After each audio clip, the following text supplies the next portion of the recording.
kayang-kaya nating sugpuin ang korupsyon ng ating bansa. Yun nga lang kung tayo'y magsama-sama. Yung hindi na ba yung dahil dilawan ka o dahil Duterte ka o dahil dito kang grupo. Yun yung problema kasi sa atin ngayon nagkakahiwalay tayo. Hindi tayo nagkakaisa. Kung hindi nyo naramdaman yung hirap ngayon, ay darating pa talaga yan na mas hihirap pa tayo. Kaya hanggat mas maaga, maganda sana na yun nga, magkakaisa tayong mga Pilipino. Ipaglaban natin kung ano yung nararapat. It's not about sino yung politiko na susuportaan natin, but dahil mahal natin yung ating bansa. Kaya tayo nakikipaglaban. Kaya tayo'y magkakaisa para masugpo natin itong mga kabalustugang nangyayari na kawan sa ating bansa. Ito yung pakinggan natin itong sinabi ni Proof Malu Tikia. Talagang sobrang perfect yung pagkakasabi niya. Ito yung isang pinaka gusto kong pinapanood, lalong-lalo na pag yung pagbibigay ng mga sa political analyst, sa mga expert dyan. Panoorin natin. So nagkaroon ho tayo ng trillion march yung September 21. Tama. Ngayon meron na naman nabubuo sa November 30 daw. Meron na naman March na naman, rally. Alam po nyo, ang nakakalungkot nung September 21, hindi po tayo buo merong isang grupo nasa Luneta at merong label na, merong isang grupong nasa EDSA Shrine, merong isang grupong nasa Liwasang Bonifacio, merong isang grupong nasa People Power Monument, at merong isang grupong nasa Gate 4. Tapos, siguro parati kong sinasabi, may gabay ng nasa taas, Kasi, yung pinaka-height na ang daming tao, kahit doon sa overpass, nakita nyo, mga may tao nang biglang umapir at dahil hindi na nga sumusulong yung traffic sa baba, ay nag-akyatan na sa taas. Malaki po ang pumunta doon, pero hindi siguro kasing laki nung 7 million nung Iglesia ni Cristo, Ngayon, itong sa November 30, sana po'y magkasundo. Yun nga yung parati kong sinasabi, mag-reach out. Bawat grupo, umupo, alam po nyo, may pagkakaiba talaga. Hindi naman po talaga tayo 100% isa lang ang sinusuportahan. At sana wag na sana yung yung nanggugulo, yung merong nasasaktan. Pwede naman nating idaan sa tamang proseso. Kasi yung pagrarally natin is legal yan. Pero pag yung iba kasi sobrang wild ba. Kung may iwasan sana dapat yan. Yan yung maganda. Para iwas gulo at talagang marinig ang sigaw ng taong bayan. Pero ang malaking bagay po doon, isatabi muna yung mga sinusuportahan natin mga politiko at magkasundo-sundo para lang malaman natin ano ba nangyari doon sa pondo namin. At sa ganong pagtatanong, malaman natin na kung sino talaga ang nagplano, kung sino ang kumita. Alam po nyo, kahit natapos na yung September 21 na rally, may packets na nangyayari, every Friday merong nagsasabing magproprotesta at natutuwa po ako dahil dun sa mga estudyante lumalabas at nagsasalita na meron rin chanting dun sa laro na volleyball. Biro mo, akala ng mga foreign volleyball players sila ang chinachant, actually ang chanting ikulong na yan, mga kurakot, mga ganon. Bumababa sa escalator, meron nagchachant na ganyan. Sa UST, sa FEU, may nagchachant. Sa Ateneo, yung UAAP, yung mga nagsasayaw, biglang pagkaharap, ikulong, kurakot. 'Di ba? So marami ng forms of protest at pag pumunta kayo sa online, yung iba kasi sinasabi hanggang keyboard warriors lang kayo. Yun kasi ho na. Ngayon ang iba na ho, hindi ho natin magagawa ang EDSA 1 and 2. Mali hong ambisyonin ng EDSA 1 and 2 lamang sa pagpapalit ng liderato kasi yung EDSA 1 ilan lang, hindi ho yun nationwide, ilan lang tao na pababa mo ang isang nahalal ng bayan, no? Pero yun nga, ang problema kasi nitong mga pinklawan nga ay ayaw nila din na matanggal yung ang leader natin kasi nga ayaw nilang makakaupo si Inday Sara. Pero kung ganun ang mangyari, ganun yung pag-iisip nyo, sino ba ang kawawa?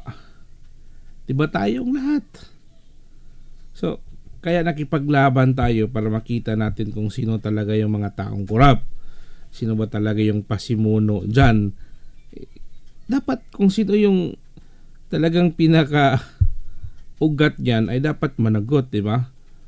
Pero kasi itong ibang mga grupo kasi sana tanggalin nyo na yung magkakaisa tayo. Rin po yung EDSA 2, no? 3 million, 5 million at the most na pababa. Ngayon, iba naman po yung buong Pilipinas may pockets, no? Kanya-kanya at nagpapakita ng nagre-register ng opposition nila dito sa nangyari. So napakahalaga pong mag-usap-usap, mag-reach out, mag-agree, ayusin muna natin yung bayan natin, tsaka ho tayong mag-eleksyon. Yan namang eleksyon idadating. Pero lahat, kasi yung iba ayaw daw dun sa Constitution, wala ho tayong magagawa ng saligang batas. Mas gusto ba yung hunta? Mahirap naman rin ho ang hunta, di ba? O mag-i-snap election, may nagsabi na rin hong senador na nag-o-offer ng ganyan. Pero ang kailangan ho natin pagkasunduan ay ano ba nangyari dun sa aming contribution na tax? Yeah. Bakit yun nawala? Sino ang kumita? At nakikita naman nyo ho ang lifestyle, no? Yung si congressman ko, kung saan saang bansa nakikita. At ngayon, may kasama ng foreign security, no? Kaya yung hello sa mga Pilipino abroad, nako, kayo'y talagang kasama dito sa paghahanap kay ko. Kasi napipicturan nyo tas napapadala. Ngayon ho, ang kumakalat sa internet, may kasamang puti, tapos cover siya ng kanyang muka. So, ito ba ang gusto nyo mangyari? Sa daming Pilipino, sa 4 na sulok ng mundo, hindi ho kayo makakaalis, hindi ho kayo makakatago. At ang nakakalungkot nun, pati mga anak nyo kasama. So, mas gugustuhin nyo ba yun? Kaya, congressman ko, uwi ka na dito, sabihin mo na, ikaw lang talaga ang makakapagpatunay ng insertions at ikaw ang corroborating witness para sa Senado.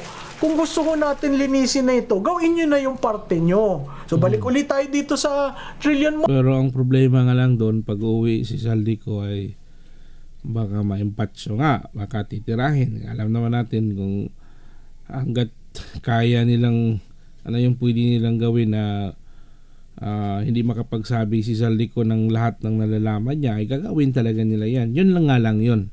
Pero tama yung sinasabi ni Prof na sana uuwi ka para yun nga, napakahirap talaga yung sitwasyon ni Saldico din. March, no? So, importante magkasundo-sundo, importanteng isa lamang ang objective end, no? At napakahalaga na maraming mga pinaplanong aktibidades, pero mahirap rin ho na hindi tayo nag-uusap, no? So, meron suggestion dito sa mga mobilization ng trillion peso March, naging movement na ho siya, nagkasundo-sundo yung lang side na yon. Meron side na hindi kasama, pero yung si trillion peso March movement, nagkasundo na wearing of white ribbons in school, workplaces, and communities, yung silent protest, holding noise barrage and candlelight vigils, masses and prayer rallies organized by church groups, fasting for integrity led by faith-based advocates, nationwide marches for justice, truth, and accountability on Bonifacio Day. Yung November 30, Bonifacio Day ho yun. Araw ng magiting.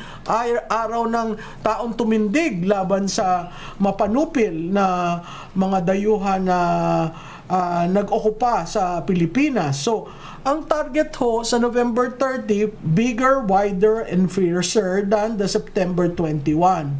Yun po ang pinag-uusapan, no?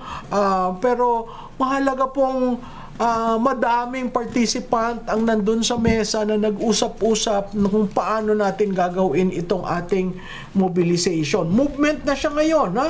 At dahil siya'y movement, ang gusto niya, ang declaration ng manifesto, kailangan daw is to root off poverty, inequality, and injustice in the Philippines. Medyo malalaki hong salita yun, parang suntok sa buwan dahil matagal na nating sinusubukan ma-root out yan, hindi naman ho tayo nagiging successful.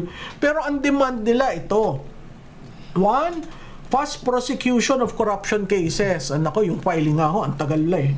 Hindi natin maintindihan kung ano nangyayari, no? Return of stolen public funds. Hindi na rin ho natin alam kung ilan na ang sasakyan na binalik ng mga diskaya, kung magkano yun. Hindi ho klarado eh. At kung binalik, saan mo gagamitin? Kasi hindi ho natin naririnig ang treasurer eh.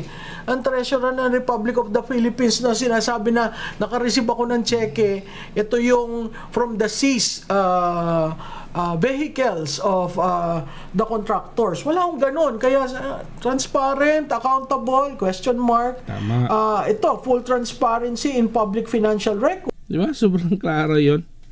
Yun yung dapat hanapin natin. Yun yung problema. Yun yung pinag-aawayan nila ni Marcoleta.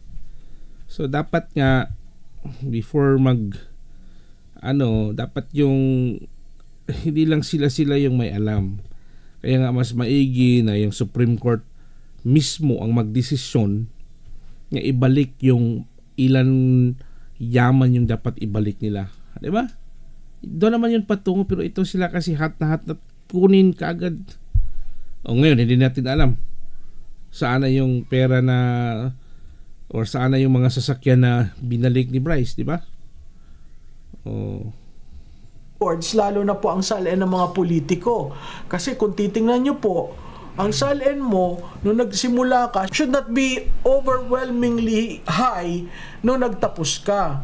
Kung hindi, kung gano'n ang behavior, ibig sabihin, meron kang ginagawa, meron kang pinagkakakitaan dahil magkano lang naman ang sweldo ng isang mambabatas, no? Then citizen participation in the oversight and monitoring of public funds, yan po, malaking question mark pa yan. Institutional reform to prevent systemic corruption and ensure accountability. Ang parati ko pong sinasabi, tigilan na yang liquidation by certification. Yun ho ang una. Kung talagang interesado ang liderato ng mababang kapulungan at ang Senado, ayan ho ang una.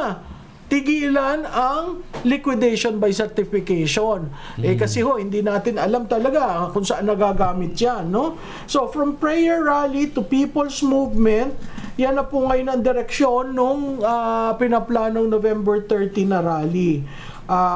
Gusto yung movement na i-blend ang faith, civic engagement, and people power. Alam po nyo, ang isang malaking simbahan na hinihintay na sumali ay ang Iglesia ni Cristo. Several days ago, nagsalita na ho ang pinuno through the spokesman ng Iglesia ni Cristo at sinabi na laking bagay ang transparency, ICI, at accountability. At malaking bagay na makitang mayroong kinakasuhan, mayroong makukulong. Yun yung makukulong, medyo malayo-layo pa dyan sa chain eh. Yun lang yung makasuhan. Alam naman ho natin yan, mga yan, may mapera at can get the best lawyers, no? Pero ultimately, bakit ko ho sinasabi? Yung si Napoles lang nakulong, wala nang kasama, di ba? So, kailangan yung dokumento ay na-preserve at talagang nabubuksan para sa taong bayan. Yeah, napaka-klaro ho yung sinasabi ni Proof Malu na yan nga, yun yung pinaka-importante, magkakaisa tayo. Pero kung yun nga, ayaw nyo din na magkakaisa tayo, yun yung problema. talaga ma-resolve yung problema natin. Minsan kasi yun yung problema sa ating sa ating bansa minsan we are so fanatic dun sa politiko nating hinahangaan kahit iba na yung ginagawa nila, di ba? Kahit wala kang nakikita na kagandahan. So, yun yung nangyayari. Tapos pwede kang dahil makapanira lang ba? Minsan gusto mong siraan yung kabilang politiko kaya nakisabay ka na lang din dito sa ibang politiko para mabagsak yung isang politiko. Yun yung problema ngayon dito sa ating bansa. So sad na ganito yung nangyayari.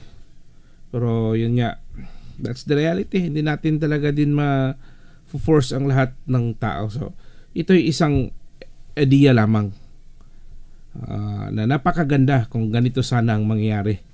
This is how we can solve sa problema natin sa ating bansa. Tayong magkakaisa. Kasi sila, nagkakaisa na sila kaya napakahirap talaga nating banggain. Yung executive branch, lahat sila. Yung legislative, wala. Ang people's power na lang taga yung pag-asa natin. Kung nagkakaisa tayo, yan, makukuha natin. Pero kung ganito, pero ganyan naman din talaga mangyari. So, we don't expect too much. Pero yun nga lang, yung paalala lang natin na sana sa rally this coming November 30 ay mag-ingat po ang mga, lalong-lalo na sa ating mga kababayan, sa aking mga perlas, mga tagapagsunod at sa mga solid DDS kung pupunta kayo doon. Pwede namang pupunta kahit sino nga, pero paalala lang na sana mag-ingat po kayo, huwag kayong lalapit ton sa minsan iba kasi itong ibang grupo di ba? Nagrarally talagang yung yung parang yung wala bitang parang mga asong ulol. Pasensya na sa word pero ganun talaga. Pwede naman natin idaan sa tamang proseso, nagrarally kayo. Di ba katulad ng Iglesia ni Cristo? Di ba?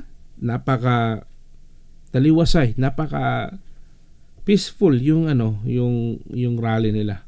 At sana ganito din ang mangyayari sa November 30. Kaya sa ating mga kaibigan, mga kapatid, mag-ingat po sa gustong pupunta doon. Baka yun nga malapit ng Pasko, baka hindi kayo aabot ng Pasko, okay? Mahal namin kayo kaya ingat po tayo lagi. We're doing this for our country kasi mahal natin yung ang ating bansa. So hindi ito dahil sa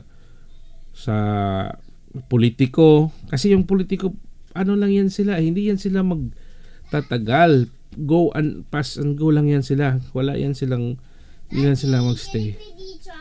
So hanggang dito na lang po tayo. Ito si Kaperlas Tano, ang iyong lingkod. God bless everyone.